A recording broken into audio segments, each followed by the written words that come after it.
ilgāk tas laiks iet, viņš tiek pazaudēts, teiksim, lai runātu un vienotos ar šiem kreditoriem. Mums vienā gadā ir krusa, nākošā gadā visi saka, mums interesē krusa, jā. Tad tas ļauj šo te veco parādu sadalīt uz nākamiem, 2, 3, 4 gadiem, atkarībā no tās situācijas. Lauksaimniecība ir bizness, un izdzīvošana ir viena no biznesa sastāvdaļām vai dzīves cikliem. Ka ir jādara tas laicīgi, tas ir jādara apzināti, jā, un galvenokārt tas ir jādara no rudens. Pastītos reklāmas, un tā jau varētu domāt, ka viens otrs tikko dibinātā kompānija var visus nofinansēt pa lētākām likmēm kā bankas.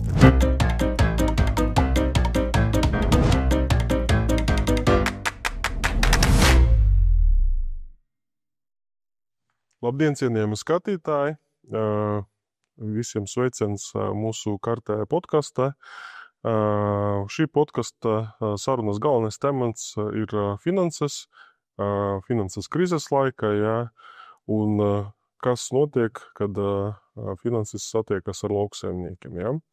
Tad galvenie temati, par kuriem mēs šodien runāsim, ir vai lauksaimniecība Latvijā vispār vēl ir rentabls biznes, kurš īsti uzņemas lielāku risku, vai tas ir lauksaimnieks, vai tas ir banka vai apdrošinātais, vai šobrīd ir pienācis laiks pilnīgi jaunai domāšanas veidam, iespējams vajadzētu pārslēgties uz kaut kādiem digitāliem risinājumiem, jā. Un kas notiek ar nozari? Ja tuvāko gadu laikā neuzlabosies agroklimatiskie apstākļi, kad ir riski un pie kā tas var novest mūsu lauksaimniekus. Un uz šīs dienas sarunu esmu paaicinājis vienu no nozares ekspertiem, Girtu. Sveiks! Sveiki visiem! Girts, pastāsti par sevi, ar ko tu nodarbojies, ar ko tu sāki un kā tu nonāci agrokreditēšanas jomā. Jā, es jau kopš 90. gadu beigām esmu darbojies banku sektorā, dažādās bankas grupās. Tādā veidā iegūst kaut kādu izpratni, kā notiek šis te kreditēšanas process, kā viņš ir jāvada, jāmenedžē un jāpārdod un jāizvērtē riski. Jā, un tad 2009. 10. gadā, kad banka sektors strauji mainījās, tā iemesla dēļ, ka bija tikko piedzīvot šī te lielā finanšu krīze, banku regulators visā Eiropā izstrādāja jaunas nosacījumus šajā te banku sektorā. Līdz ar to arī bankas bija šķiestas lielā mērā mainīt savu darbību, kļūt krietni konservatīvākas, varbūt savā veidā arī neefektīvākas, jo daudz resursu bija vēl tieši šo te prasību izpildēji, mazāk agresīvas uz jaunu biznesa iegūšanu. Tad visā Eiropā veidojas tendence, ka daļa no šīm te banku funkcijām sāk pildīt nebanku sektors. Un, ja teiksim, Latvijā tajā laikā nebanku sektors tā kā bija sinonīms vārdam ātrā kreditēšana, jeb šie te saucamie SMS kredīti, un kas teiksim, tā lielākā daļa sabiedrības vērtē kā tādu negatīvu parādību ekonomikā. Tad tas, ko mēs ar dombiedriem vēlējāmies izveidot, ir nebanku finansētājs, kas var būt pietiekami agresīvs un aizpildīt šo te resursu pietrūkšanu, ko radīja šī te bankas politika izmaiņas, bet tāpat laikā tā cena ir ekonomiski pamatot tāda, ka šo finansējumu var izmantot arī uzņēmēji. Protams, tas ir nišas produkts. Un tādā veidā, jā, bija izaicinājums radīt kaut ko savu, pat cik ilgi gadi bija pavadīti arī algotajā darbā. Un tā mēs 2011. gada zīmīgā datumā, 11. novembrī, dibinājām agrokreditu, sākām piesaistīt privātos līdzekļus, sākumā tie vairāk bija draugu paziņas ģimene, tad lēnā garām tas viss šo 14 gadu laikā ir audzis, jā, ar laiku emitējām arī obligācijas, kas mums kotējās Nasdaq biržā.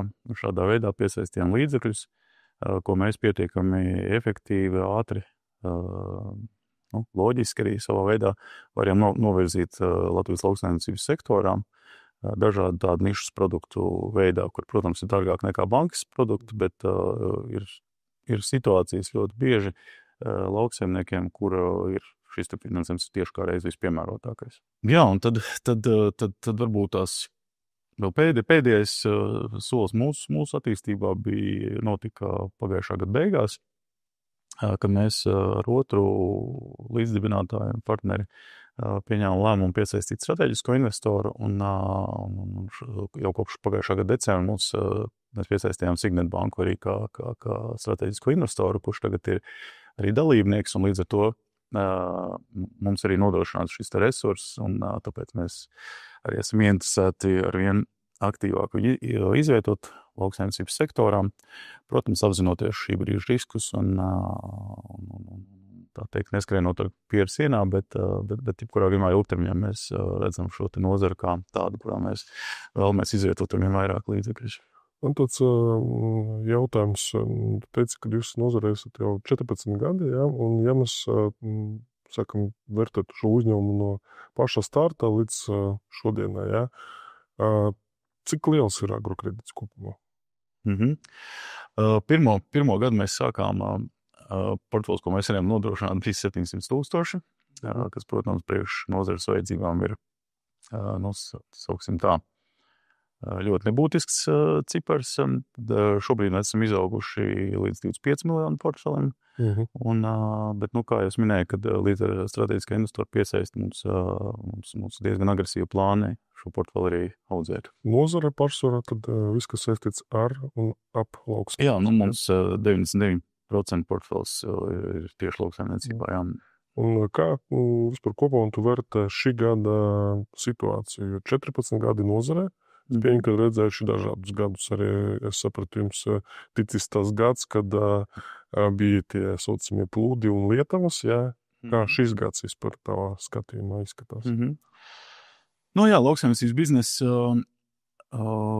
ir atkarīgs no diezgan liela skaita āriem faktoriem, kurus ir grūti ietekmēt. Protams, ka pirmais un absolūti nepielūdzamais faktors ir šie te laikapstākļi. Otrais salīdzinoši nepielūdzamais faktors arī ir graudu cenas un arī izēvielu cenas. Ja mēs skatāmies, šī pieredze lauksaimniecības finansēšanā, ir šie 14 gadi zem agrokredīta karoga, plus vēl iepriekš vairāk gadi, tā kā redzēju arī 8. gada krīzi, kas arī bija skāra lauksaimniecību diezgan būtiski ar milzīgām cenu kritumiem. Bet tā mana pieredze un arī tas iemesls, kāpēc mēs izvēlējamies tieši lauksaimniecību kā mūsu nozara, ko finansēt, ir tas, ka lauksaimnieki ir ilgtermiņa spēlētājiem. Ļoti daudz mūsu klienti darbojas jau kopš 90. gadiem, tā kā viņi ir redzējuši daudz vairāk dzīvē nekā es un tikuši cauri šīm te problēmām. Mūsu novērojums arī ir tāds, ka varbūt viens gads slikts, otrs, bet ja mēs paņemam tādus 5 gadu nogriežņus, tad parasti tomēr tas izlīdzinās. Tad, teiksim, vienu gadu ir cenas lejā, ražas tur sliktākas, vienu gadu atkal ir rekorda cenas, ražas un kvalitātes un ka tas kaut kādā mērā izbalansējās. Kāpēc, teiksim, šobrīdējā situācija varbūt ir nedaudz smagāka nekā varbūt ir bijušas iepriekš šīs krīzes. Tas galvenais iemesls ir tāds, ka šis tomēr ir jau 3. gads noiets, kas lauksaimniecības sektorā ir izveidojis negatīvus. Iemesli ir dažādi. Pirmais gads bija sacerties noteikti šīs izēvielu cenas, ka pieauga tur entās reizes, un es domāju, jebkurā biznesā, ja izēvielu cena pieaug 5 reizes, tad skaidrs, ka tā situācija nav rožaina, un kamēr notiek visas šīs te pārorientēšanās, tas aizņem laiku, un skaidrs, ka tie gadi bija ar milzīgiem zaudējumiem. Kam arī negaidīti, teiksim, izēvielu cenas pacēlās, un graudu cenas arī pacēlās sākumā rekordaugstos līmeņos. un lauksaimnieki kaut kādā mērā reiķinājās, ka tās graudu cenas noturēsies, tad, diemžēl, līdz rudenim tās graudu cenas atgriezās salīdzinoši iepriekšējos līmeņos, un tāpēc tas gads pirms 2 gadiem bija milzīgiem zaudējumiem, un arī šis gads tie laikapstākļi nav bijuši labvēlīgi, īpaši Latgales Vidzemes reģionā. Attiecīgi, jā, šobrīd ir problēmas, ko risināt lauksaimniekiem, ir problēmas, ko risināt mums līdz ar to, un pareizi teikt, ka visiem kopā ir problēmas, kas jārisina.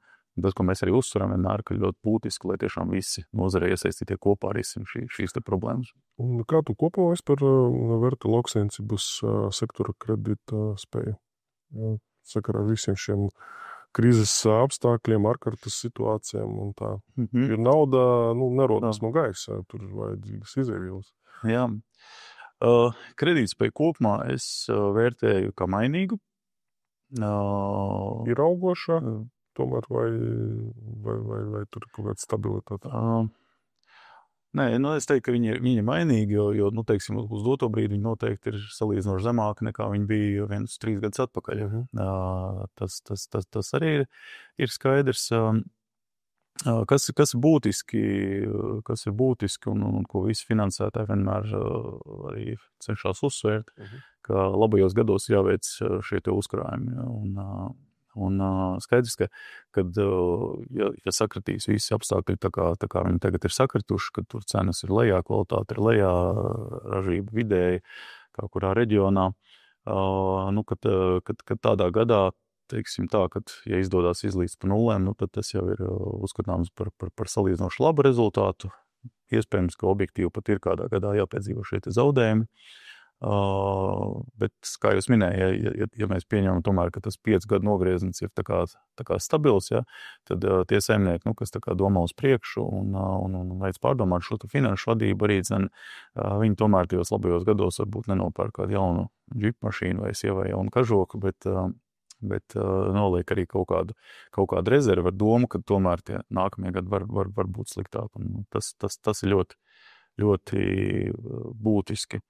Viena tāda lieta, ja teiksim, mēs vērtējam tādu kopējo maksātspēju un kredītspēju drīzāk, jā, ka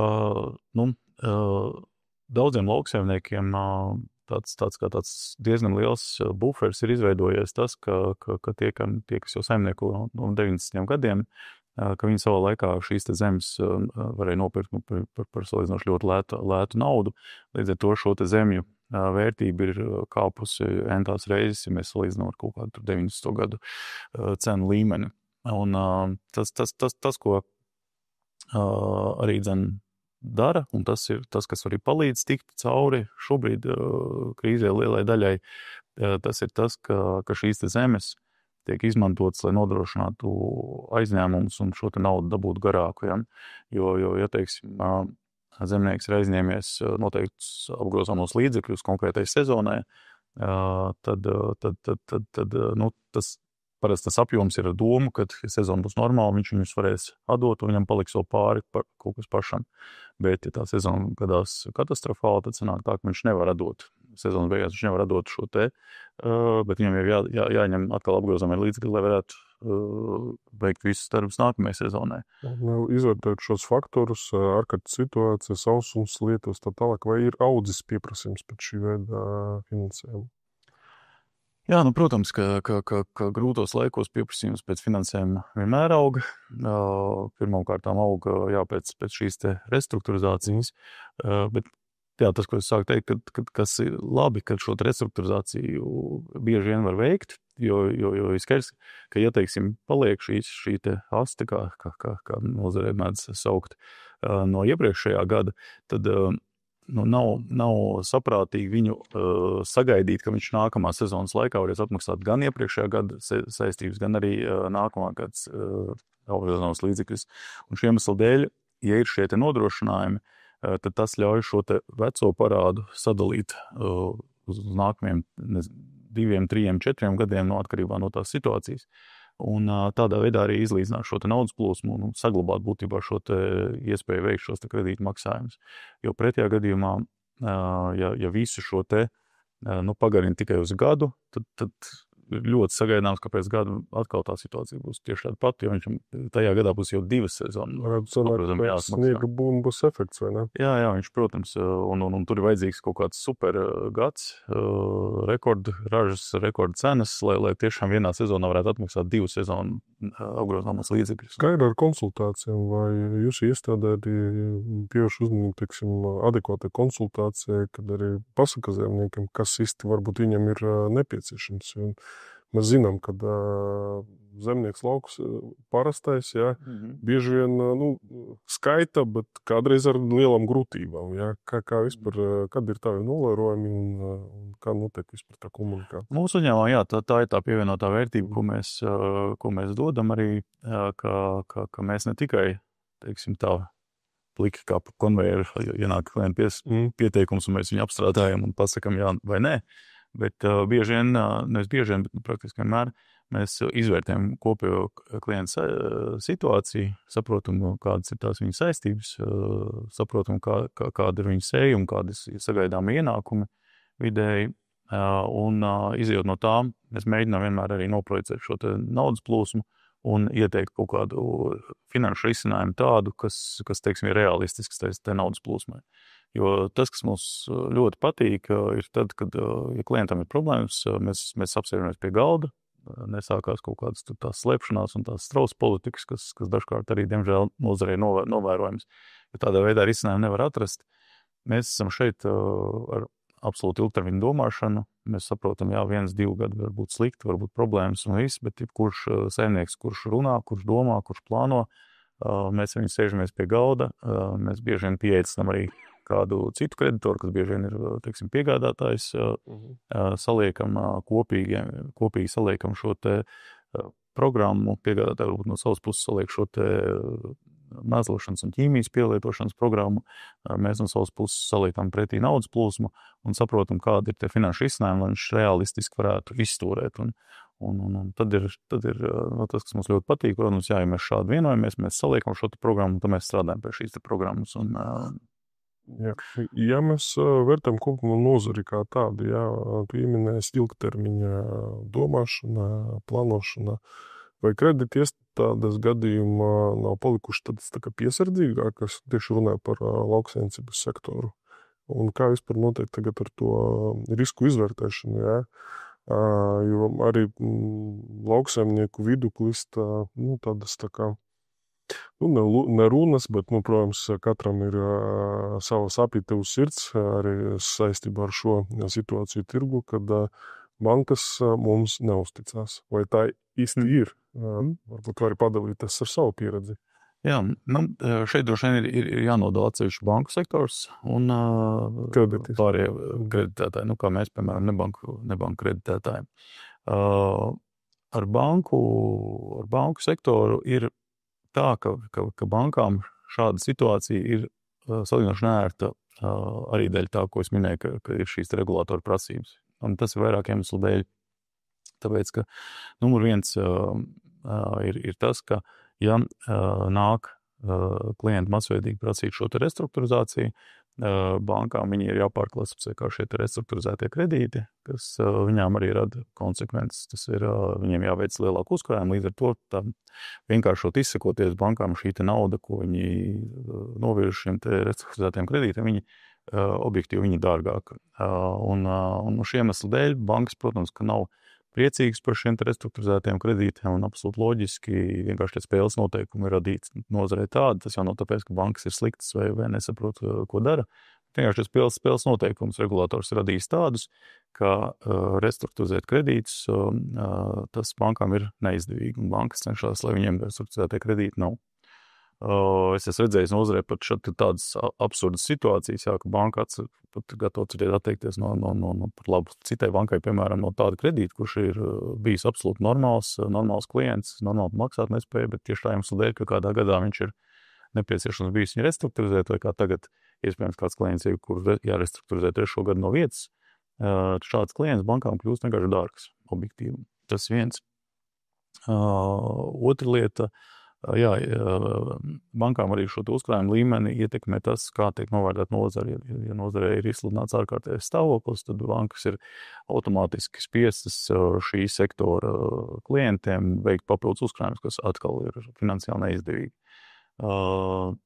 Trešais, kas manuprāt, tomēr ir sistēmiskās bankas, kas strādā nozarē, kas izprot lauksaimniecību, kas ilgtermiņā, un viņi tomēr, ņemot vērā visu šīs neētības, es domāju, viņi pietiekami draudzīgi ir lauksaimniekiem, viņi tomēr skatās ilgtermiņā, un es domāju, ka jā, arī visas bankas noteikti nevar mest pār vienu kārti. Tā kā vienīgais, ko es ieteikt lauksaimniekiem, ir jāizvērtēt sliktie laiki ir ļoti labi priekš tā, lai izvērtētu sadarbības partnerus, kā svarīgi, nevis kā sadarbības partners uzvedās labos laikos, bet daudz svarīgāk ir, kā sadarbības partners uzvedās sliktos laikos. Ja mēs runājam par mūsu uzņēmumu, tad mēs vienmēr esam bijuši daudz elastīgāki, jo vienkārši mūsu status mūs ļauj būt tādiem. Ja, tas ir mūsu priekšrocība. Ka mēs varam šos lēmumus vairāk pieņemt pēc loģikas, nevis pēc kaut kādām regulām, kas kaut kādā veidā motivē vienu vai otru lēmumu.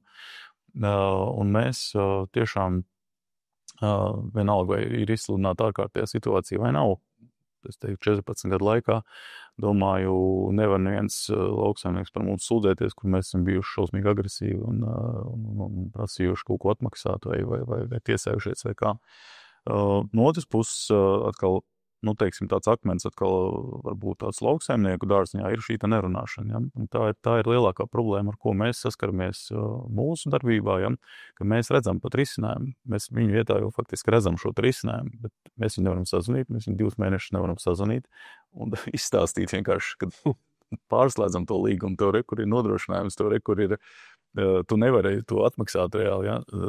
Atnāc, sarēķinam, uzliekam naudas plūsmu, pārslēdzam, uztaisam 2 līgumus, vienu uztaisam uz ilgtermiņu, otru uztaisam uz īstermiņu.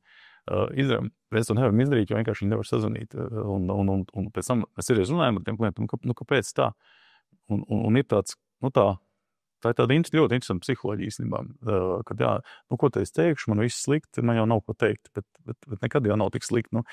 Lauksaimniecības biznesa jau neko nav unikāls, kā citreiz varbūt tās arī tas tiek akcentēts, ja, bet jebkurā biznesā ir problēmas. Ja. Iestājās Covid krīze, ja, neviens uz restorānu neiet. Iestājās kopējā ekonomiskā lejupslīde, maizi, pienu, gaļu pirks, ja cilvēki, ja televizoru ražotāji bēdās, ja nevienu televizoru to nepirks tajā brīdī, ja tur ir kaut kāda superekonomiskā krīze. Ja. Tā kā visos biznesos ir arī apstākļi un problēmas un viss, bet tie ir veiksmīgākie un saprātīgākie saimnieki, kas tiek cauri, jo tas jau parāda tie, kas māk tikt cauri šīm te krīzēm. Tas jārēķinās. Tu nevar būt uzņēmējs un cerēt, ka visu laiku būs super cenas, super ražības un viss biznesa ies tikai kalnā. Biznes ir biznes, tāpēc, ja grib drošību, tad jāiet valsts darbā strādāt. Man tāds ir jautājums, kur tu uz to jautājumu atbildētu, arī ir tāds, nav noslēpums, ja publiski staiga tādas pārdomas, ja, vai jautājums, ja, kad krediti iestādes vai bankas pelna uz lauksaimnieku problēmām. Vai tas īsti ir tā, vai tur ir kaut kas vairāk zem šī visa? Es domāju, ka ir dažādi kreditētāji. Es domāju, ka godprātīgie kreditētāji, par godprātīgiem kreditētājiem tā nevar teikt. Tāpēc, ka, kā es minēju, ja teiksim arī tiek grūtos laikos, bankas, piemēram, mēdz palielināt likumu, kas ir tāds pārmetums viņiem, ja. Bet, kā es minēju, objektīvi arī bankām sadārdzinās tas kredīts, ja. Bankas arī ir uzņēmēji, viņiem ir jānopelna saviem akcionāriem, kaut kāda arī noteikti atdeva, kas ir sakarīga atdeva. Tikpat labi jau varētu jautāt, vai lauksaimnieki pelna uz tā rēķina, ka cilvēkiem vajag ēst, ja. Saprātīgi pelna, ja. Ja lauksaimniekiem sadārdzinās resursus, viņi arī pacels, ja sadārdzinās smiltu cenu, pacelsies maizes cenu, ja. Šeit ir līdzīgi. Tāpat laikā, jā, un vēlreiz gribu aicināt lauksaimniekus ļoti rūpīgi izvērtēt, ar ko ar ko viņi sāk šo te sadarbību kreditēšanas jomā. Īpaši, ja, teiksim, tie ir nezināmi vārdi, nezināmi akcionāri aiz šiem te finansētājiem, tur ļoti raiba plējās. Cik visur ir Latvijā tā rupjos ciparos to finansētājā vai kreditiestāžu? Cik viņi daudz? Skaita ziņā. Kredītiestādes pēc skaitiņas ir vairāk 10, bet, teiksim, ja mēs runājam par tādiem, kas, teiksim, lauksaimniekiem būtu nozīmīgi. Es pieņemsim kaut kāds nopietnis. Jā, teiksim, tādi, ko lauksaimnieki objektīvi var izmantot un kas nav kaut kādas specifiskas kredītiestādes, nezinu, droši vien līdz 10, zem 10 droši vien.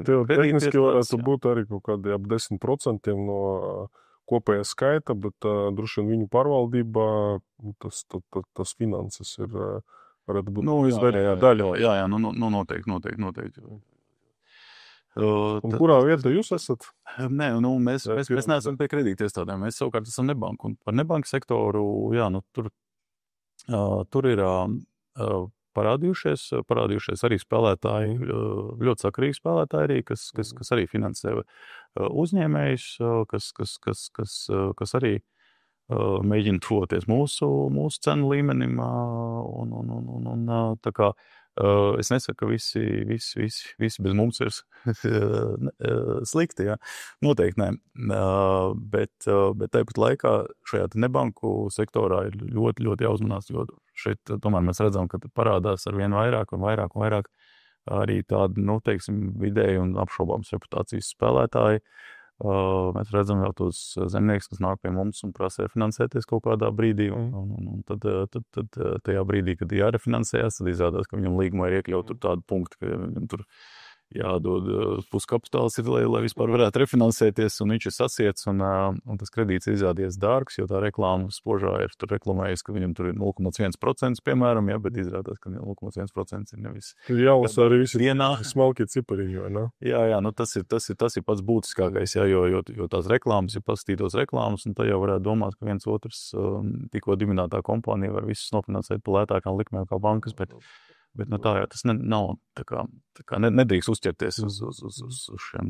Vēl tāds jautājums, tīri tehnisks padoms lauksaimniekam, kurš tomēr ir izdomājis, ka jā, viņam vajag papildus līdzekļus, jā, gribētu refinansēties vai paņemt aizdevumu.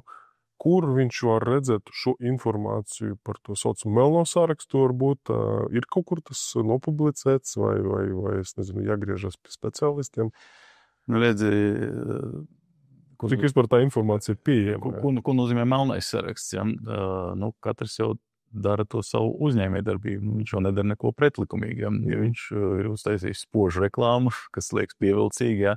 Vai tāpēc viņš jāliek ir melnajā sarakstā. Ja? Tas tāds vairāk filozofisks jautājums arī. Līdz ar to tāds melnais saraksts, viņš jau būtu ļoti subjektīvs, ja pat viņš būtu. Ja? Tas, ko vajag darīt zemniekiem savā starpā, vajag dalīties ar šo te informāciju, jā, gan ar labu pieredzi, gan ar sliktu pieredzi. Noteikti vajag dalīties. Jā. Komunicēt ar lauksaimniekiem. Es pieņemu, ka tev katru dienu ir vairāki gan zvani, gan arī apmeklējumi. Tās pieredzes, kā tu vērtē viņu zināšanu līmeni? Vai viņi tiešām apzinās, ko viņi dara? Vai tā informācija, ko viņi publiski var iegūt, ir pietiekoši liela, lai teiktu, jā, ka viņš visus faktorus riskus izvērtēs, viņš tagad iet pie tā labāka speciālista. Kāds tavs jau? Es nerunāju tikai par tavu uzņēmumu, vispār kopumā. Jā. Es teiktu tā, ka ja es skatos tagad pēdējos 20 gadus, kurus es esmu bijis saistīts lauksaimniecības sektora finansēšana, tad es teiktu, ka uzlabojās, viennozīmīgi uzlabojās. Tas ir viens. Otrs novērojums, jā, ka man liekas, ka varētu palīdzēt, ja tomēr saimniecībās, kas vismaz ir vidējās un lielās saimniecības un mazajās, tas ir bišķi savādāk, tas vairāk tās ģimenes uzņēmums. Ka tomēr būtu nodalīts šis te īpašnieks no finanšu cilvēka. Jo īpašnieki lielākoties mans novērojums ir tāds, ka īpašnieki ir speciālisti, ko sēt, kad sēt, kā sēt un kā mēslot un ko darīt. Bet tās objektīvi, ko tai laika trūkuma dēļ, nav jau laiks īsti, jo tas lielākā dinamika un viss jau notiek tā karstākā sezona, ja?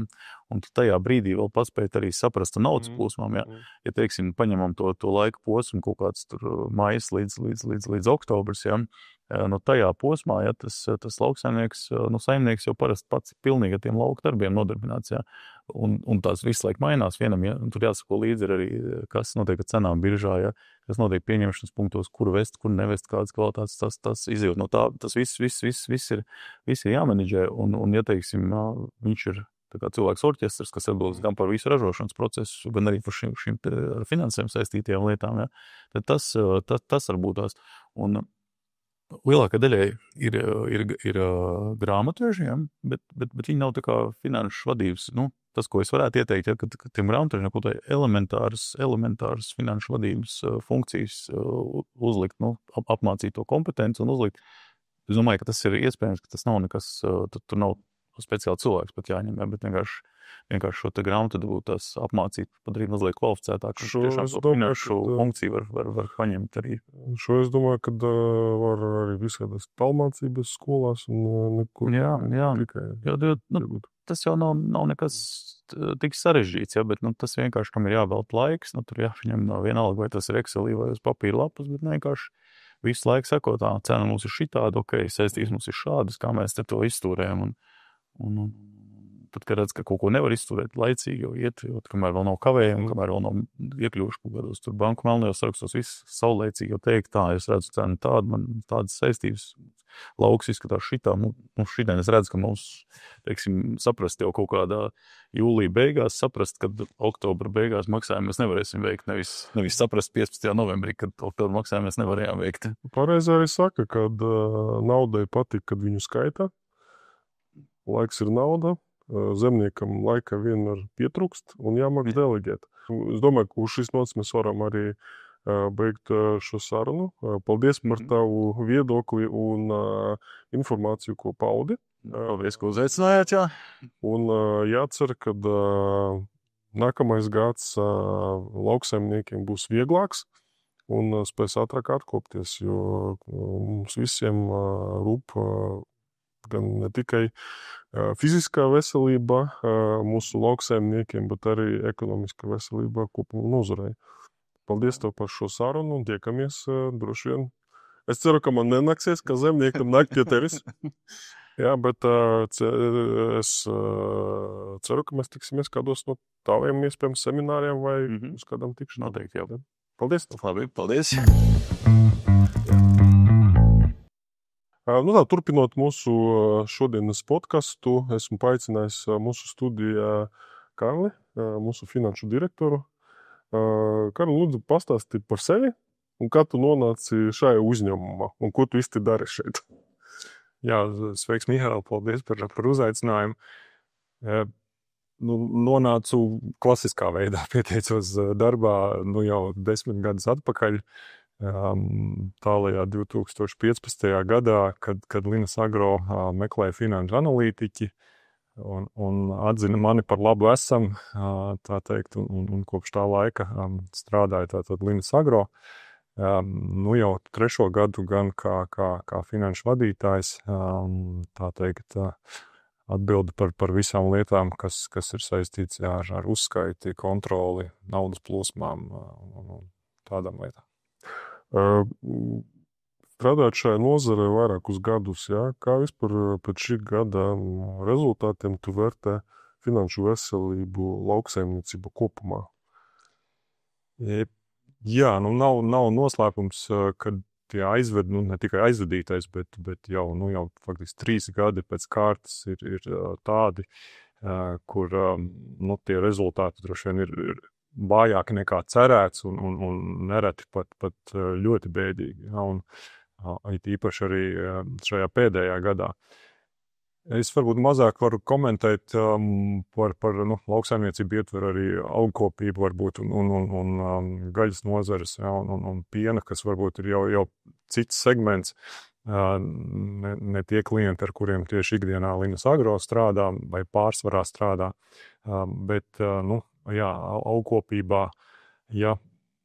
par cik 10 gadu pieredzē, tad tie iepriekšējie nosacīt pozitīvie gadi, tad 2020, 2021, arī 19, kad bija tādi, varētu teikt, 3 pa 4 gadi, kur tie rezultāti bija pozitīvi un droši vien, kā kurš, kādam likās varbūt, ka tā tas būs vienmēr, bet šobrīd redzam, kad tie pēdējie 3 gadi ir vāji.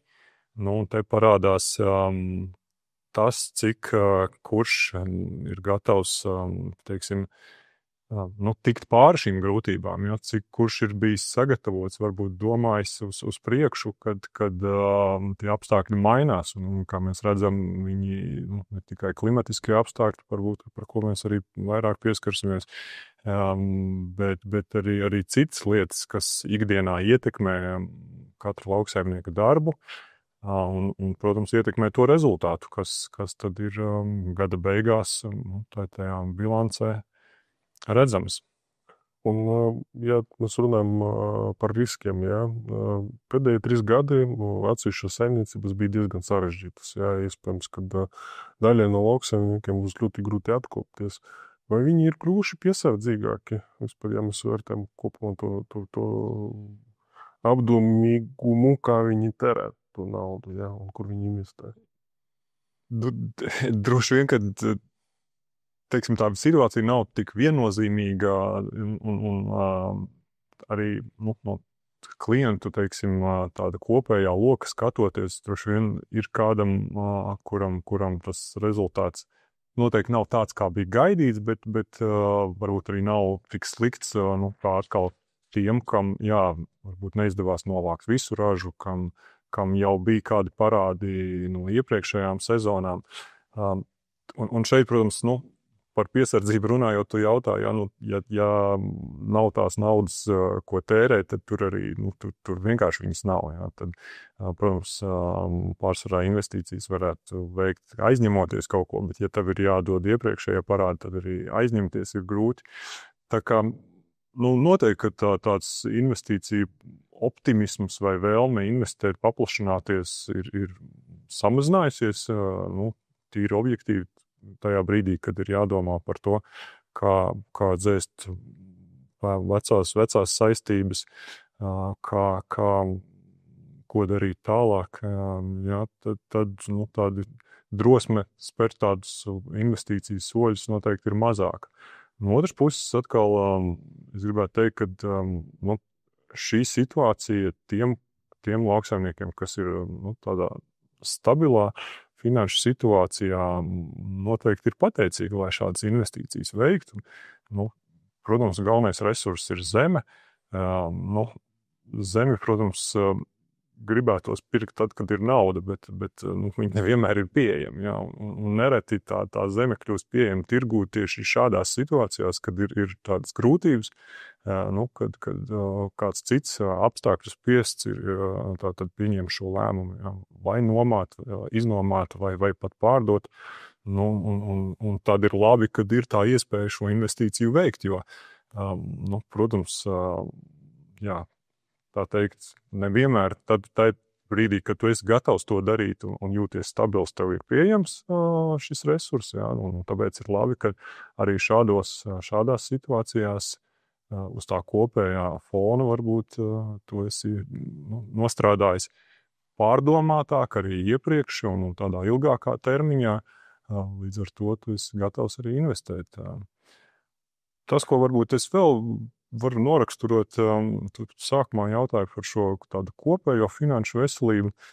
No Linas Agro skatu punkta, protams, tāpat kā pārsvarā visi jau uzņēmumi, tad arī mūsu klienti pērk preces ar pēcapmaksu.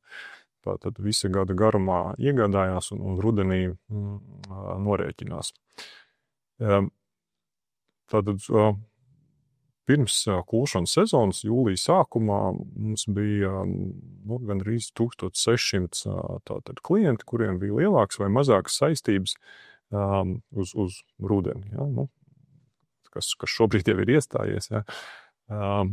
Un es paskatījos uz vakardienu faktiski, kāda ir tā proporcija, cik tad ir norēķinājušies un cik nav.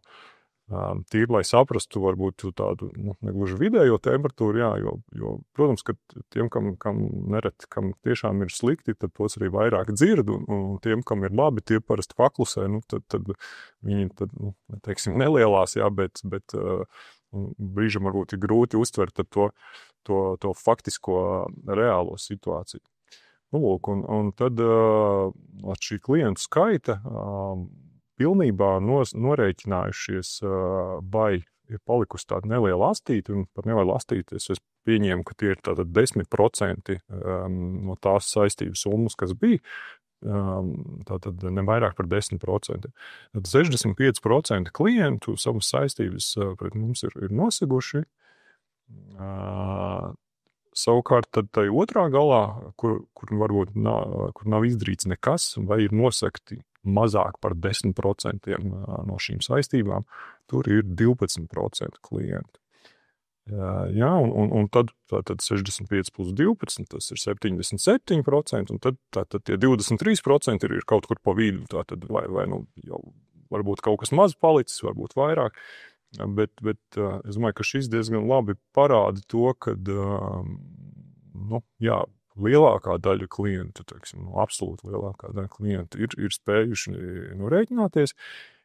Protams, iespējams, tas nav bijis viegli, protams, tas daļai noteikti ir uz kaut kādas peļņas rēķina, tas nenozīmē, ka viņiem tas gads ir ar pluszīmi, bet vismaz viņi savas saistības ir izpildījuši, viņi var sākt, ja ir sākuši šo nākamo ražu sezonu jau norēķināties par tām saistībām, kas bija par iepriekšējo.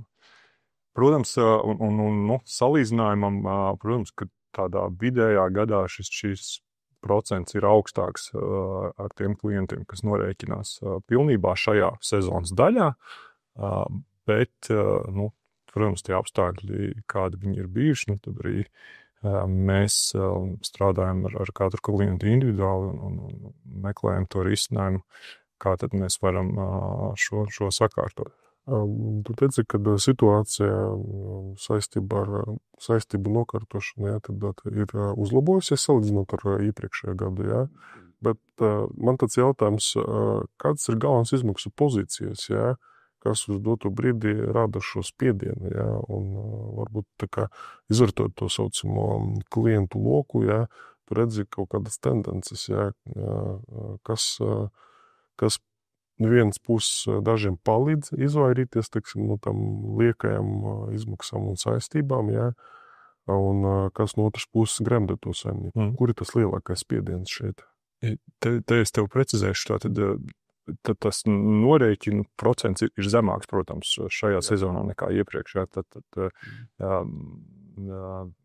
Jā, par izmaksām runājot, droši vien, kad pirmais uzreiz, ar ko jāsaka, tā izmaksu pusē, jā, atsevišķas izmaksas ir lielākas, kaut vai piemēram šīs te elevātoru pakalpojumi, pirmapstrādes pakalpojumi, jā, dēļ šiem augstajiem mitrumiem ir lielākas, droši vien arī kulšanas izmaksas bija lielākas, jo temps bija lēnāks un samocīts un degvielas patēriņi.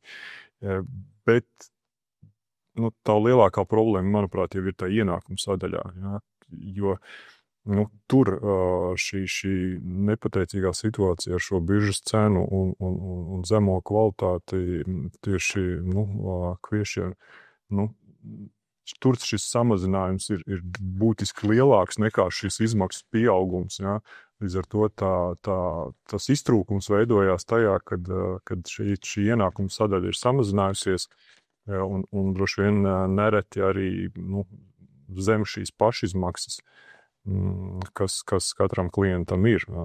Tā kā, jo pat ja elevātoru pakalpojumu minētā varbūt šī degviela, jā, tas no tā kopējām izmaksām, tas varbūt ir sastāv 10%, varbūt 15%, kā kuram, jā, bet es arī pirms mūsu sarunas paskatījos LLKC, ļoti labi šie aprēķini par bruto segumiem, gan par pagājušo gadu, jā, bet tur gan kviešiem, gan rapsim tā pašizmaksa ir ap 770 eiro tātad hektārā. Jā.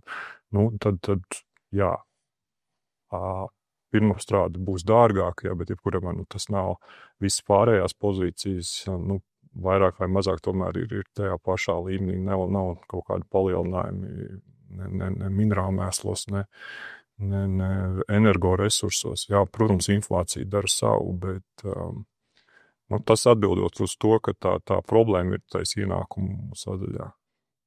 Un, ja mēs skatāmies uz to ienākumu sadaļu, jā, tad tavs verdikts vai lauksaimniecības bizness ir vispār biznes, vai tā ir tāda izdzīvošanas skola, es teikšu?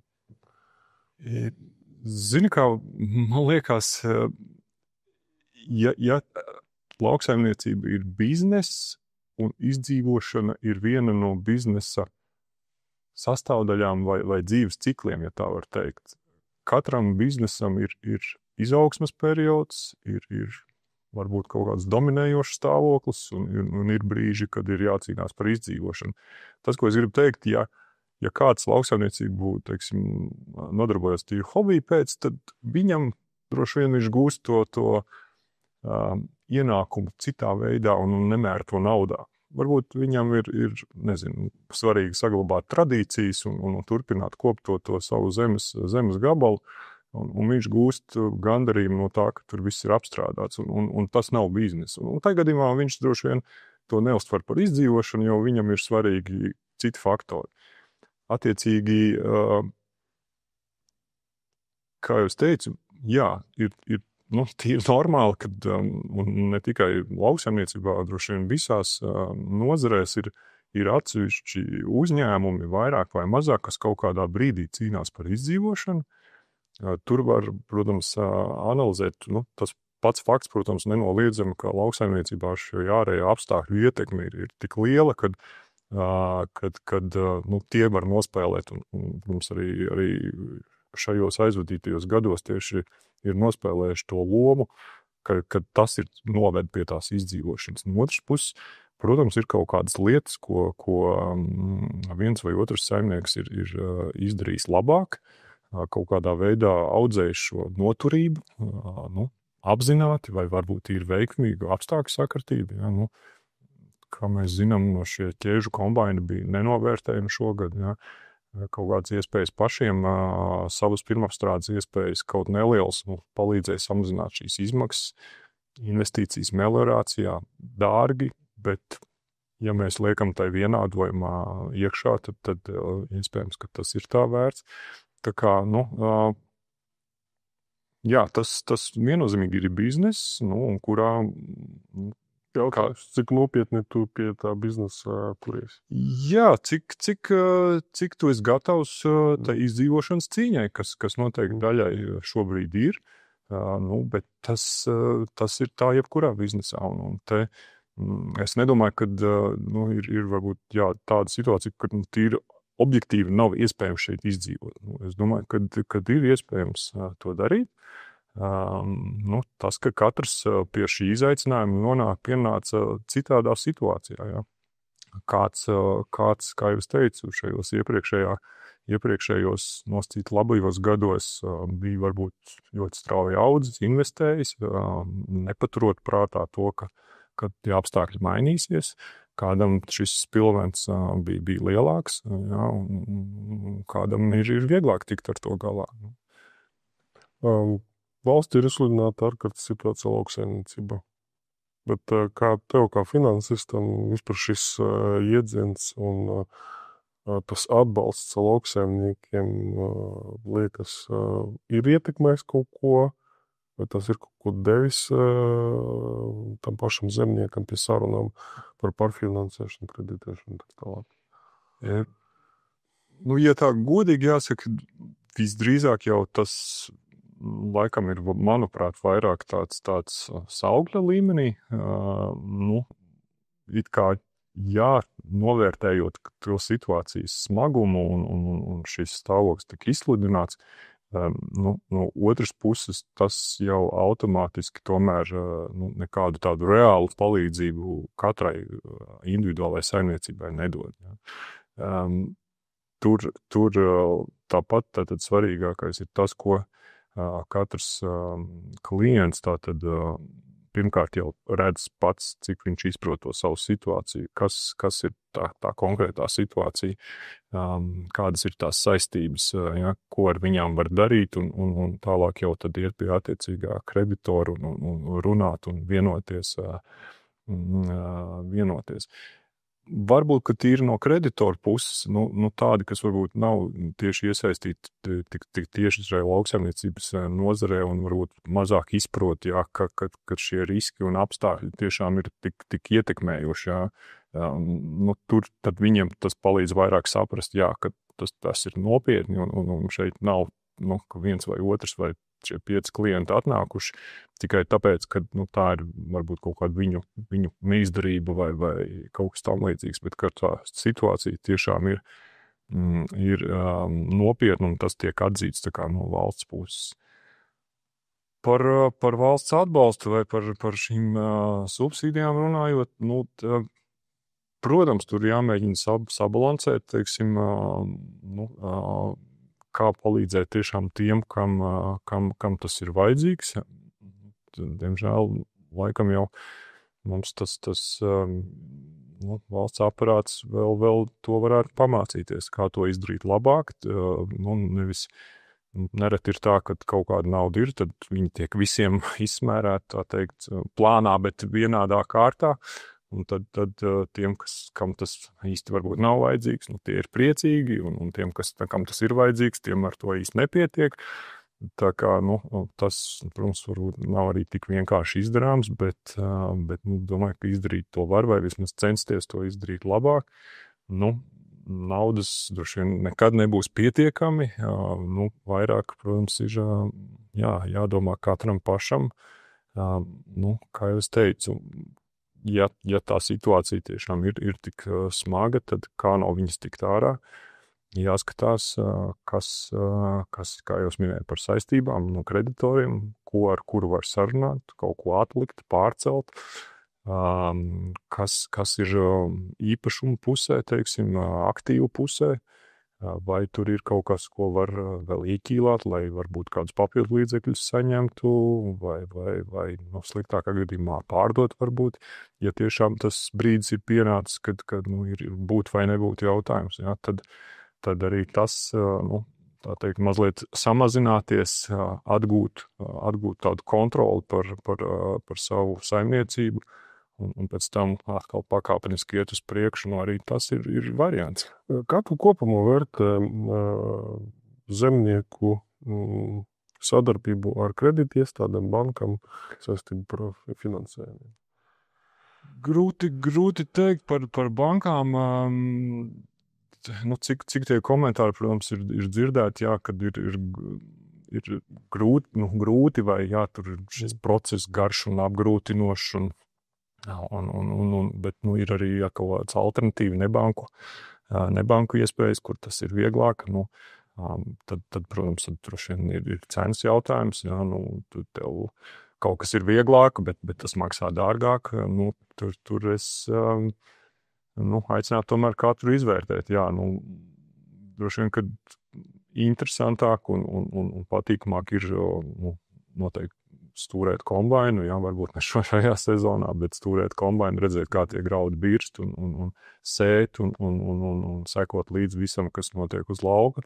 Bet dienas beigās jau arī tā papīra puse un ciparu puse ir arī svarīga, jo nereti tas, ko mēs tik sūri grūti iegūstam uz lauku, mēs to ar kaut kādiem nepārdomātiem lēmumiem varam zaudēt, šajā runājot, jā, vai par papildu finansējumu, vai par kādu pārkreditāciju, vai parādu atlikšanu, jā, kur arī ir jāiedziļinās, jāvēl tam laiks, ja ir pašam varbūt pa maz spēju vai zināšanu, nav jābaidās piesaistīt arī kādu palīdzību, bet par to viennozīmīgi ir jādomā, jo arī tas veido to kopējo rezultātu, un dienas beigās, ja tas rezultāts ir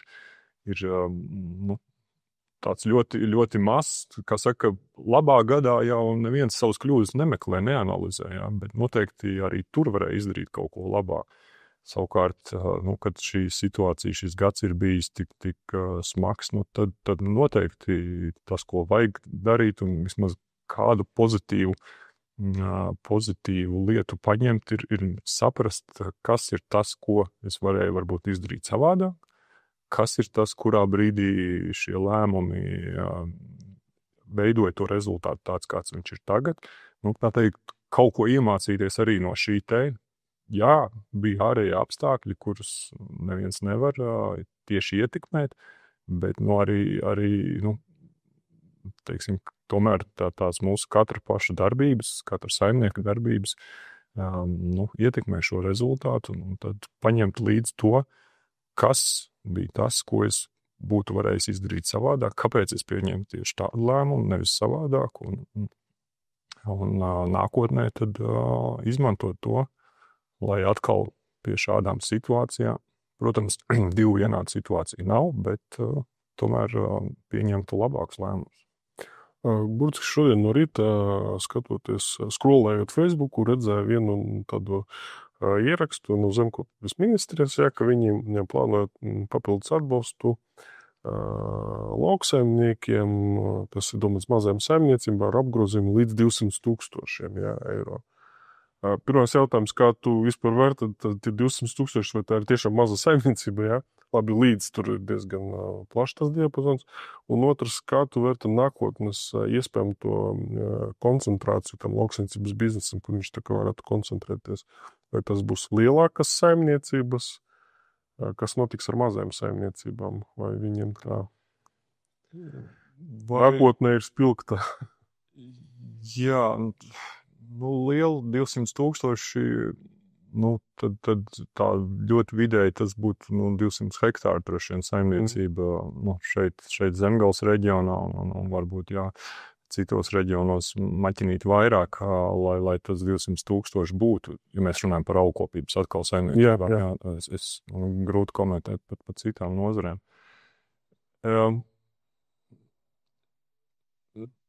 Vai maza vai liela, varbūt tam ir pat otršķirīga tā nozīme, jo es teiktu, ka pie 200 hektāriem, nereti, teiksim, tas, ko novērojam, ka saimniekam tas vienīgais parametrs ir tie hektāri, un liekas, ka vienīgais izaugsmes virziens ir palielināt hektāru skaitu. Ja.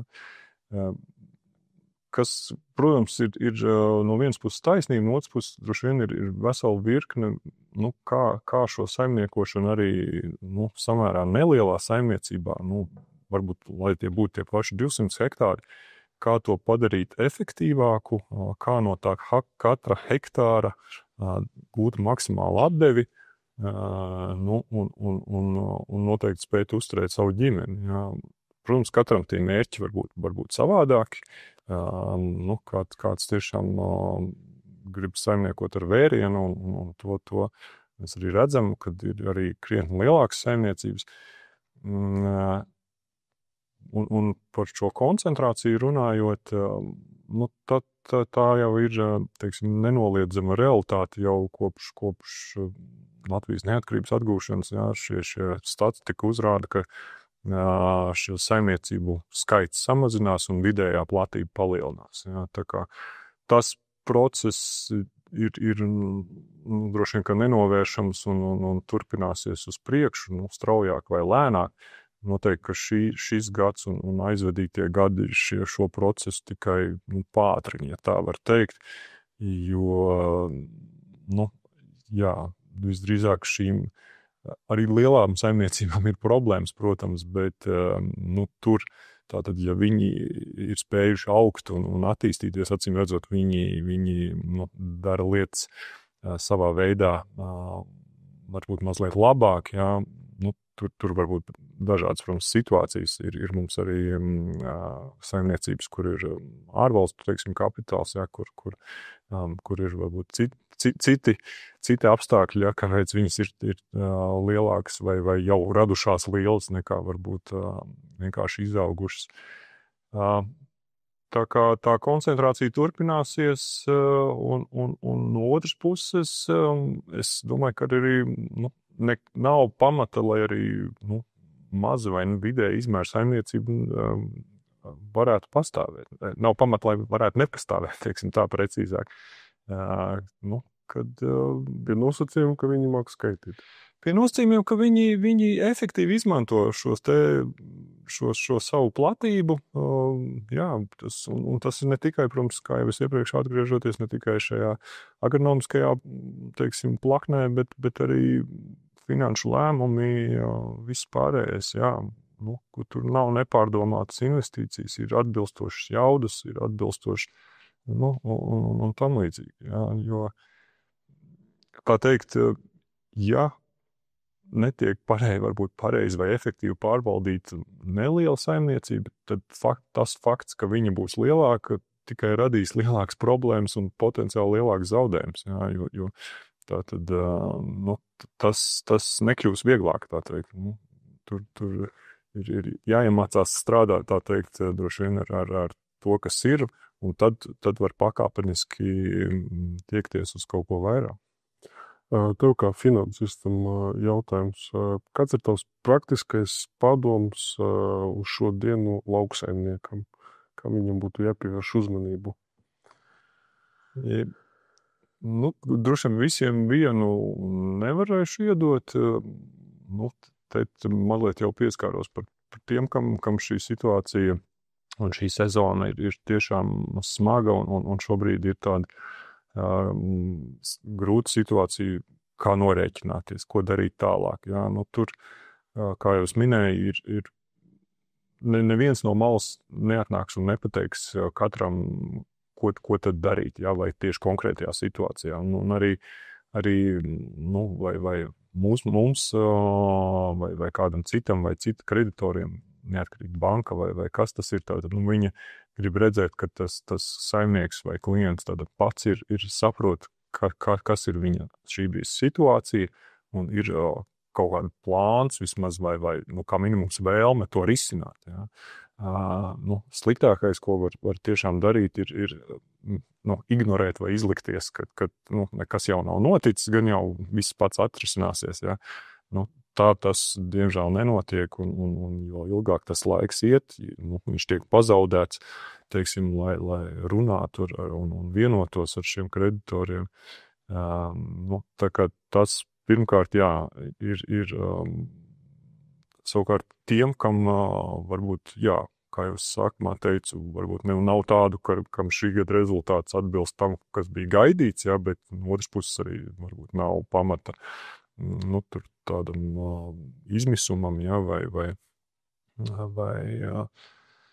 tad tur, tad jāmēģina tādu pat turpināt, teiksim, saprast, kas bija tas, kas ļāva šo gadu savam salīdzinoši veiksmīgi aizvadīt, atkal varbūt tie ārējie apstākļi vienā vai otrā reģionā nebija, protams, vienādi, un kaut kur kādam paveicās vairāk, kādam mazāk, bet noteikti tur arī bija izdarīts pareizas lietas, kā jau minēju, investēts, ir tieši kombains, ir citas lietas izdarīts, kas padarīja šo saimniecību noturīgāku pret šādām izmaiņām.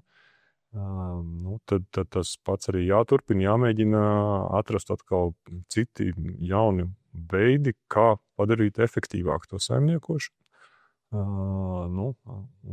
Kur iespējams, protams, kaut kāds spilvens jāveido, nekad nezinām. Vienmēr, protams, dzīvojam ar cerību, ka nākamais gads būs labāks. Tas ir cilvēcīgi saprotams, un tā tam arī vajadzētu būt, bet, tā teikt, ceram uz labāko, gatavojamies realitāti. Paldies tev, Kārli, par šo sarunu. Bija ļoti noderīgi gan man paklausīties, gan arī piedalīties šajā sarunā, un ceram, ka mūsu lauksaimnieks arī iegūst no tās informācijas un sāks arī aizdomāties, kur viņš to tērē naudu, kur investē. Un, protams, prieks arī par mūsu kombainiem un skēdēm, ja, kas arī palīdz mūsu lauksaimniekiem. Paldies tev! Noslēdzot jautājumus par finansēm un tādā Linas Agro kontekstā, pārējām jau pie apdrošināšanas sektora vai segmenta. Es nezinu, kā pareizi to varbūt vajadzētu nosaukt. Jā, un mēs esam paaicinājuši pie mums studijā Mārtiņu. Lūdzu, pastāsti par sevi, ar ko tu nodarbojies un, protams, kā tu esi nonācis lauksaimniecības nozarē. Jā, pirmkārt, paldies par iespēju šeit šodien būt, dalīties pieredzē. Lauksaimniecībā esmu nonācis, laikam, kopumā diezgan pasen, jo arī pašam ir kaut kāda zeme, kaut kas par procesiem, kas notiek ar zemi un zemē un virs zemes ir bijuši ļoti sen, un izglītība man ir saistīta tieši ar finansēm un ekonomiku. Un tā sanāca, ka pirms vairākiem gadiem mani paaicināja piebiedroties tieši apdrošināšanas, kā apdrošināšanas brokeriem kļūt. Un tas bija tāds interesants izaicinājums, un attiecīgi es pieņēmu lēmumu. Es sapratu, ka tas ir tas, kur es sevi kaut kādu vismaz tālāko brīdi noteikti redzu. Tā es šobrīd strādāju kā sirdsmiera vēstnesis priekš lauksaimniekiem, tad strādājam galvenokārt sējumu, lopu, lauksaimniecības tehnikas un visi, kas ir saistītie produkti apdrošināšanas nozarē. Tas tā īsumā. Jā, bet kā vispār kopumā tu vērtē tu attieksmi lauksaimniekiem pret apdrošināšanu, ka tā ir kā tāda nepieciešamība, vai tas ir tomēr kā liekas izdevums? Kas vispār notiek ar šo jomu? Es teiktu tā, ka mums nav vidēja aritmetiskā lauksaimnieka. Katrs lauksaimnieks ir savādāks. Katrs, tāpat kā mēs ar tevi kaut kā esam nonākuši līdz tai nozarei, tāpat arī viņi kāds ir mantojis, kāds ir nopircis, kāds ir sajūtas aicinājumu un vienā brīdī ir kļuvis par lauksaimnieku. Jā. Tāpēc tā situācija ir ļoti dažāda. Jā. Kopumā šobrīd Latvijā no ārzemes 40% ir apdrošinātas sejplatības. Kopumā tas apjoms ir ļoti līdzīgs arī kā daudzās citās valstīs. Tas nav stipri labāk, stipri sliktāk. Viņš, teiksim, līdzīgos apstākļos ir salīdzināms. Un arī tie lauksaimnieki, katram ir sava pieredze, savi aizspriedumi, kaut kāda informācija, ko varbūt kāds pats nav pieredzējis, bet dzirdējis no kaimiņa, vai šobrīd WhatsApp grupas ļoti populāras, kur ļoti ātri visi padalās ar to savu pieredzi. Es gribu domāt, ka kopumā pieredze ir mums personīgi ir pozitīva. Tie klienti, ar kuriem mēs strādājam, viņi mūs izvēlās ilgtermiņā, un līdz ar to arī mēs esam viņiem lojāli, viņi ir mums lojāli, un kopumā tas mūsu burbulis ir pozitīvs. Jā. Un tu teici, minēji cipru 40%, tā kā visas ārzemes, jā. Bet vai tas ir salīdzinoši vienmērīgi visā Latvijā, vai tas ir, teiksim, 30% no tiem ir kur Zemgalē, jā, un tad viss pārējais ir Latgalē un Vidzemē. Kur tad reģions vairāk ar to apdrošināšanu strādā? No gada uz gadu tur noteikti būtu jāskatās pa kultūra augiem. Ja mēs, teiksim, skatāmies šo gadu, tad šogad, protams, visiem tas lielais jautājums par drošību, tā sajūta ir rapši. Ja? Tad rapšiem ir kopumā pa Latviju apmēram 65% apdrošināta, ziemas rapši. Ja? Un kviešiem ir kaut kādi apmēram puse apdrošināta. Skaidrs, ka tur, kur tā lielākā koncentrācija platību, tā ir Zemgale, teiksim, kaut kāda daļa Kurzemes un centrālā Latvijas daļa, tur tas klienti, kuri izvēlas šo produktu, šo pakalpojumu, viņu ir vairāk. Ja? Tur, kur ir mazāka lauksaimniecības teritoriju koncentrācija vai arī teiksim, audzē kultūraugus, kuri tik ļoti nav pakļauti šiem apdrošināmajiem riskiem, ja? Tad tur ir mazāk. Nu, tas varētu būt kaut kāda daļa Latgales, jo, piemēram, daudzi tur vairs nesēja ziemas rapsi. Fakts, ka viņš vairākus gadus pēc kārtas slikti ziemoja, ja? Te pašā laikā arī šis gads parādīja, ka Kurzemē atsevišķas vietas bija, kur bija februāris, bija kalsals, un pāris dienās arī tur rapši izbeidzās un pat kvieši izbeidzās. Ja? Tā kā Latvija ir no vienas puses ļoti liela, klimats mums ir nevienmērīgs, ja? Bet ir stereotips, ka Kurzemē tuvu ir jūra un ka tur viss noteikti būs labi. Ja? Mūsu pieredze rāda, ka gada uz gadu atsevišķās vietās ir situācijas, kad nepārziemo gan kvieši, gan rapši, gan citas ziemāju kultūras. Jā, tehniski to pārzīmošanu ietekmē burtiski varbūt pat 2-3 nedēļas pavasarī. Ziema varētu būt arī diezgan laba, jā, bet kā viņš iziet ārā no tās ziemošanas, jā, tur tas saucams vēlas salnas, jā, ne vēlas, bet agras pavasaras salnas, pat, jā.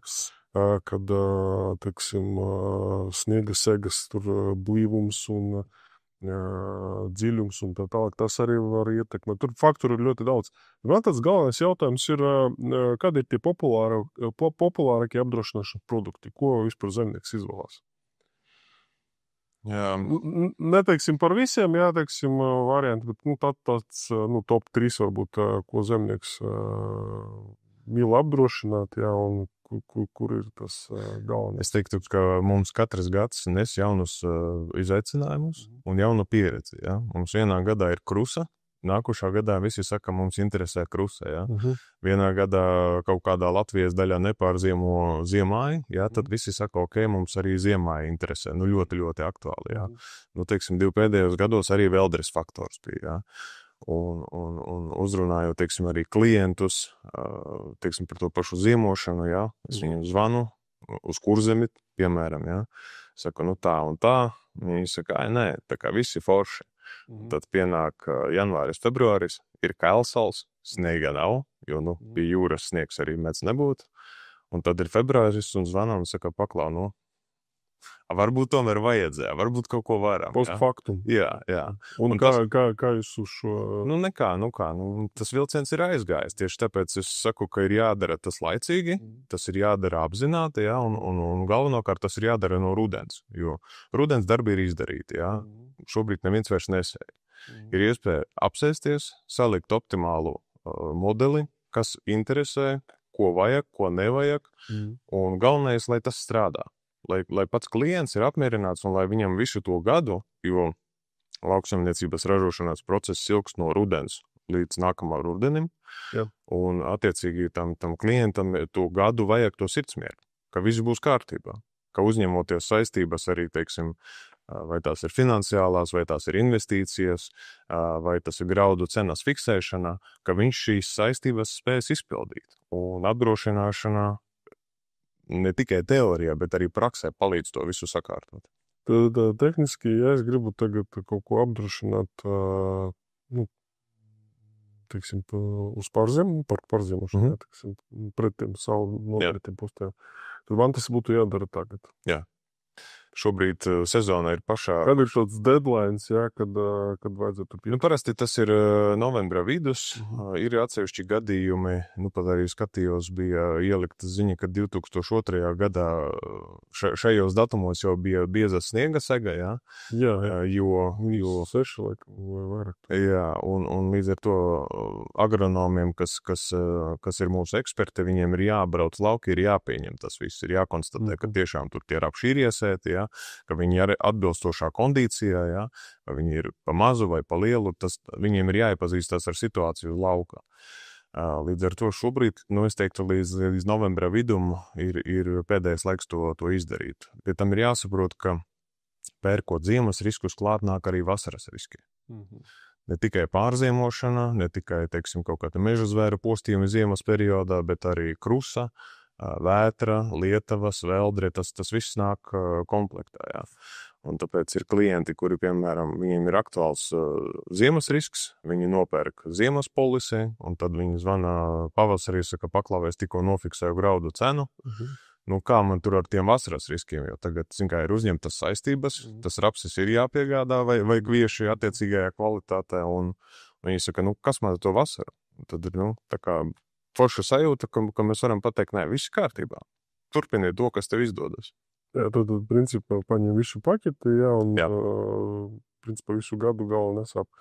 Tad tāds jautājums, labi, kultūrismu saprām, dominējuši droši vien rapši un kvieši, veldre, kūsa, pārzīmošana, jā, nu, tāds tā kā komplektiņš. Nu, vasarā jūs piepēra klāt pavasarī, tad, kad ir iesēti, tad, kad ir arī precīzas platības, jo, nu, rudenī mēs varam tikai spekulēt, kā būs. Pavasarī, tad, kad pārziemo vai nepārziemo, tad, kad pārsēja vai piesēja klāt to, ko vajag, tad arī saprot to daudzumu, kas ir tie vasarā. Un arī tos tad apdrošina. Tu ieminēji, ka jums ir eksperti agronomi, kas apsako tos laukus. Jā, un man tāds jautājums, droši vien saskaroties ar viņiem, tur ikdienu droši vien jūs runājat, komunicējat, un ir kaut kādi reporti noteikti, kas nāk no reģioniem. Kā šī gada situācija ir ietekmējusi apdrošināšanas biznesu? Bija viens tāds mazs arī jautājums papildājums. Ja? Bija gadījumi, kad jums nācās vienkārši atteikt dēļ tā, ka tur pat nebija vērts varbūt pat apdrošināt to lauku, ja? Kad viņš izskaties pārāk švaks, ja? Uz to brīdī, kad bija pieteikts. Vai kaut kas tāds ir novērots? Ja mēs skatāmies tieši ekspertu lauku monitoringu rudens periodā, tad teiksim, nu, tādas situācijas ir katru gadu. Ir teritorijas vienkārši, kur vai nu meža malas kaut kas nav nosējies, kaut kur sējmašīnai nenostrādā kaut kādas sekcijas, atslēdzas kaut kas, kaut kur ir iesēts pa dubļiem un viņi slikti izskatās, ja, un tas ir normāla praksa, ka, piemēram, tur no 10 laukiem vienu lauku mēs vienkārši rudenī izslēdzam, ja, mēs vienojamies ar lauksaimnieku, ka attiecīgi tur viens rapšu vai viens kviešu vai arī vairāki lauki, ka viņi netiks apdrošināti. Un tā ir, nu, tā kā ikgadējā praksa, šogad nekas, nu, tā kā savādāks īpaši nav. Kas attiecās uz vasaras situācijām, tad mūsu tas redzējums par lietām ir tāds, ka tad, kad kaut kas notiek, vai tas ir pavasaris, vai tas ir krusa, vai tā ir veldre, tad braucu es kā brokeris, kurš ir pārdevis polisi, brauc eksperts, kurš objektīvi novērtē, saskaita, izmēra un konstatē, vai ir iestājies gadījums, vai nav iestājies. Un brauc saimnieks, lai to visu mēs uz lauku jau vienotos, saprastu, un nebūtu, teiksim, kaut kādu domstarpību vēlāk. Jo visforšāk visu ir izdarīt ātri uz lauka. Jo lauksaimniekam arī laika ir ļoti maz, īpaši sezonā. Ja? Viņš iekāp kombainā, viņš zvana, viņš saka, klausies, esmu augšas, ieraudzīju, ka man tomēr tur ir veldre. Ja? Un tad mēs ātri atbraucam, visu sakārtojam, viņam viss ir skaidrs, ir protokols, ir atlīdzība, un viņš var turpināt kult vai darīt citus darbus. Un tāds tehnisks jautājums, teiksim, par to, kā tiek novērtēts tas risks, ja? Vai jūs, teiksim, pie vadlīņu izstrādes ņemt vērā to saucamo labas lauksaimniecības prakses nosacījumus arī, vai tas ir iekšējais uzņēmuma kaut kāds, nezinu, tur standarts, jā, kā vispār tas tiek izstrādāts uzņēmuma līmenī? Laba lauksaimniecības prakse, protams, noteikumos ir iekļautā, lai gan mums no gada uz gadu ir gan klimatiskās, gan citas nianses, kuras ietekmē to rezultātu. Ir, protams, situācijas, kad nevar kaut ko nosmidzināt lauksaimnieks vai kā savādāk viņš kaut ko, nu, tā kā fiziski nevar izdarīt to no savas puses. Un ja mēs redzam, ka tie faktori ir objektīvi, ja, tad tas atlīdzību neietekmē. Ja.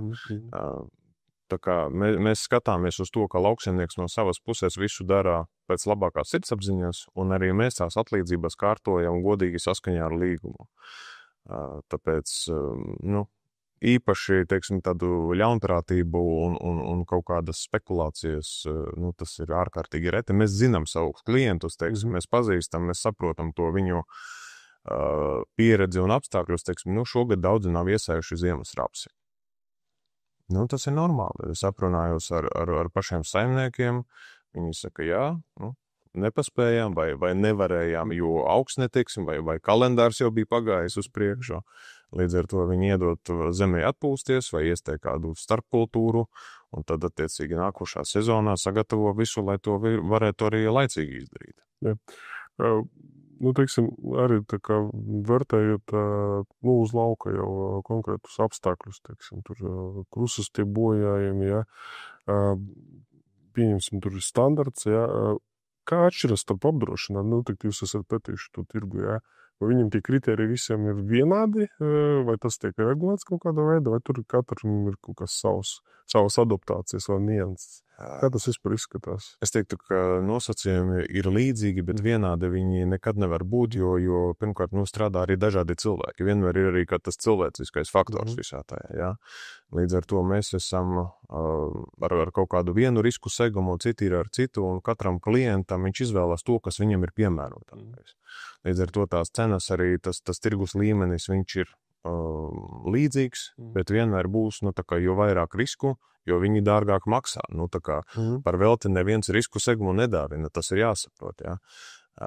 Bet labā ziņa ir tā, ka šogad apdrošinātāji, izprotot lauksaimniecības visas grūtības, viņi ir nākuši pretī, un tās cenas šogad ir draudzīgākas, lai gan jāsaka, ka arī no pašu lauksaimnieku puses vērtības hektāru, tās, ko viņi sagaidīja iepriekšējos gados, Viņi šobrīd ir drusku piezemētākas, jo saprot, ka, teiksim, tie paši kvieši, viņi reāli vairs nemaksā 200 eiro, viņi maksā mazāk, ja. Tāpēc arī tā prēmija paiet uz leju gan no apdrošinātāju puses, gan no pašu klientu puses, kuri objektīvi liek tās vērtības jau zemākas. Ja. Un tad par to pašu ar risku novērtēšanu uz lauka. Piedod, ka pieskarās tuvāk temats man, protams, ir paši augi, ja, un slimības un viskaut kas cits. Arī pats vairākus gadus nostrādāju pētniecību, zinātnē. Tāds jautājums par tām tehnoloģijām, ko es izmantoju, teiksim, risku izvērtēšanu, vai tur kaut kāds digitāls fotogrammetrijas principi, droni, filmēšanas, ko tieši jūs tā kā izmantojat? Cik daudz tur ir tā objektīvā, un cik daudz tur ir tieši jautājums, kas skar eksperta pieredzi un viņa zināšanu līmenī. Varbūt var padalīties ar savu to. Es teiktu tā, ka vislabākais instruments, kas mums ir, tas ir kalkulators, jo mums ir vienmēr jārēķina procenti no kaut kā, lai saprastu, cik tas zaudējums ir liels. Līdz ar to, kalkulators, vai tas ir telefonā, vai fizisks, vai tas ir Excelis, tas ir pamats. Otrkārt, tehnoloģijas ir, jā, teiksim, arī kaut kādi satelītu attēli tiek izmantoti, vēlderes novērtēšana vai rudens monitorings bez drona ir diezgan neiedomājams šobrīd, jo tā kā īpaši tie kultūra augi, kas ir augumā lieli, piemēram, rudzi, ja, pienākot pie lauka malās, tur nevar saprast, kas ir, ja, un tikai paceļoties augšā, tad var redzēt, tur 50, 80, 90% ir guļ zemē, ja. Tā kā, tas ir tas, un ja mēs skatāmies uz ekspertiem, tad tās situācijas, kam viņi iet, gada uz gadu, ir arī, tā kā,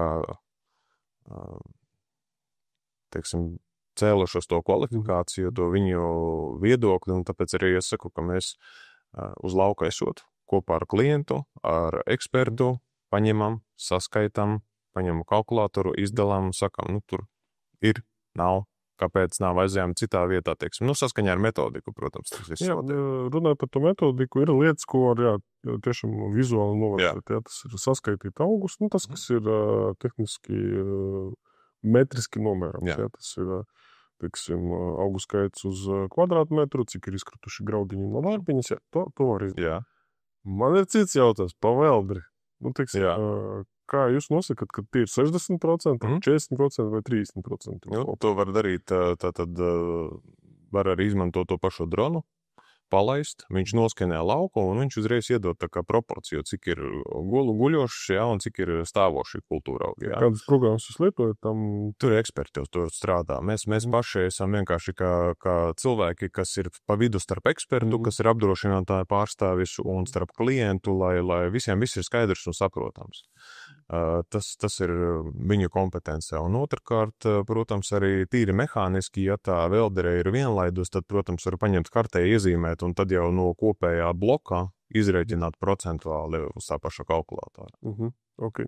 Skaisti, tad tehnoloģijas to tiek izmantotas. Jā, protams. Vēl ir jautājums, teiksim, es neesmu saskaries, protams, bet varbūt nākotnē ir kaut kādi plāni kādam no apdrošinātājiem. Kas ir tām slimībām?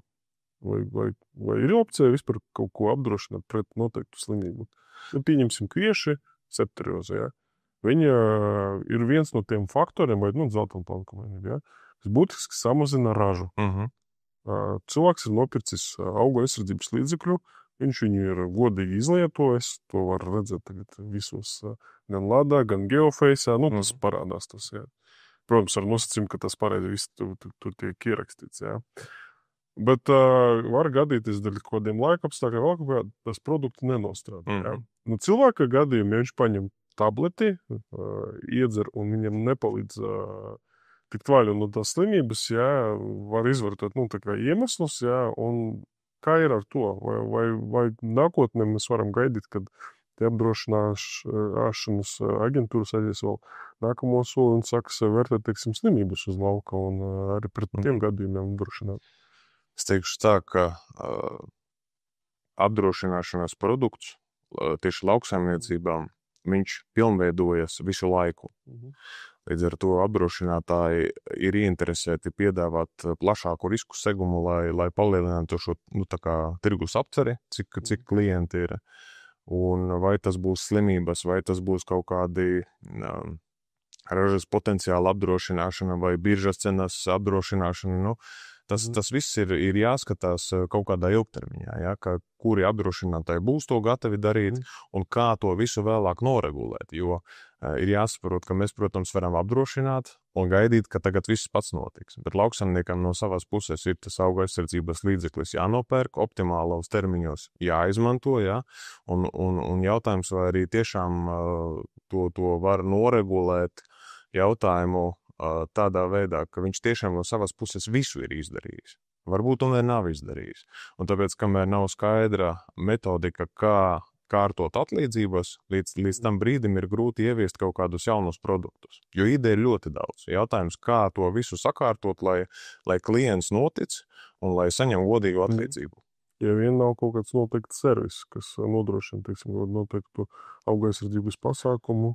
Bet arī servisam ir nianses, pieņemsim, tajos gados, kad ir sausums un karstums, ja, teiksim, lauksaimnieks sajauc to ķīmiju, teiksim, smidzinātājā, un kamēr viņš brauc līdz laukam, tikmēr laikapstākļi jau ir neatbilstoši, lai viņu smidzinātu. Ja? Viņš viņu ir nopircis, viņš viņu ir sajaucis. Viņš ir aizbraucis uz lauka, bet viņš viņu vairs nedrīkst lietot, jo temperatūra jau ir pa lielu, teiksim. Ja? Tur ir ļoti nianses. Daudz nianšu, protams. Bet mūsdienu tehnoloģijas, meteostācijas uz tiem pašiem laukiem, kas mērā arī abiotiskos stresus, mēs arī pētam šo jautājumu, teiksim, šķirņu kontekstā, jā. Protams, tas nākotnē, es domāju, diezgan palīdzēs automatizēt vairākas lietas, arī tos pašu risku izvērtēšanas, un es domāju, ka jūs kā augošs uzņēmums, un kas vērsts uz attīstību, droši vien pielāgosties tam tehnoloģiju, un iespējams viņus arī virzīsiet, jā.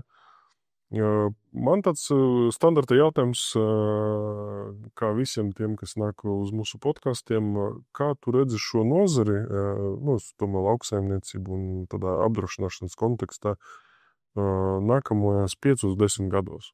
Vai tu redzi tur attīstību, dinamiku un kā tas varētu izskatīties? Tavs viedoklis kā eksperta. Jārunā laikam klasiķa vārdiem, tā kā pastāvēs tas, kurš mainīsies. Un jāmainās ir ļoti ātri, un šis gads ir tāds, kurš prasa varbūt pieņemt arī nepopulārus lēmumus. Jo runājot ar klientiem, pats fakts, ka pieņemsim nav iesēts rapsis, vai viņš ir slikts un viņi saprot, ka viņš būs jāpārsēj. Vai arī tas, ka kāds saprot, ka viņam, lai sakārtotu savas finanses, ir jāpārdod zeme vai kāds traktors vai vēl kaut kas, jā. šie ir visi tie momenti, kuri ir jāņem vērā, bet tā kā es teiktu, ir jāatzūmo tā situācija un jāpaskatās ilgtermiņā. Kādi bija iepriekšējie 5 gadi, kur bija tā nauda, varbūt jāpaskatās arī citi kultūra augi, citas tehnoloģijas un efektivitāte. Tas ir pamats. Vai dārgs kredīts tiešām ir vajadzīgs? Vai teiksim, ja tas ir reģions, kur neziemo tās kultūras, tad varbūt ir jāskatās kaut kas tāds, kas pavasaru spēj iedot to peļņu, ja? Kur investēt, vai investēt, varbūt uzkrāt, varbūt iepriekšējos gados, teiksim, uzkrātie līdzekļi un zemes šobrīd kaut kādā veidā ir jāizmanto, lai sakārtotu šobrīd, ja? Tāpēc visu laiku notiks kaut kādas pārmaiņas. Un tieši tāpat kā rapsis pie mums ienāca kādreiz, un mēs iemācījāmies ar viņu strādāt un nopelnīt, kas nav maz svarīgi. Tieši tāpat arī visu laiku ir kaut kādas lietas, kas ir jāskatās un jāsako līdzi. Un tie, kuri spēs pieņemt šos lēmumus, tie, kuri spēs būt efektīvi, tie arī būs tie vadošie, par laimi vai diemžēl, bet viņi būs tie, kas paliks. Ja. Paldies tev par šo sarunu, un bija prieks ar tevi padiskutēt. Droši vien tiekamies mūsu gaitiņos. Vai uz lauka. Vai uz lauka, jā. Kā jau arī vienam mūsu iepriekšējām sarunu biedram es teicu, ja pēc pārstāvam agrokreditēšanas biznesu, droši vien es laikam negribētu pie tevis nākt, kad man ir problēmas. Es gribētu pie tevis iet, kad man būs labi. Forši. Paldies par uzaicinājumu. Un tad tiekamies, kā jau teicu, uz lauka. Un turpinām attīstīt nozari. Tad ar šo mēs arī noslēdzam mūsu podcastu sēriju. Tā ir mūsu pēdējā šī rudens sērijā, kurā mēs esam izrunājuši diezgan daudz jautājumus, kas ir saistīti ar nozari kopumā, par finansējumu, apdrošināšanu un agrokreditēšanu. Es ceru, ka visi mūsu skatītāji ir iegūši no šī podkasta un turpinām strādāt, audzēt un augt.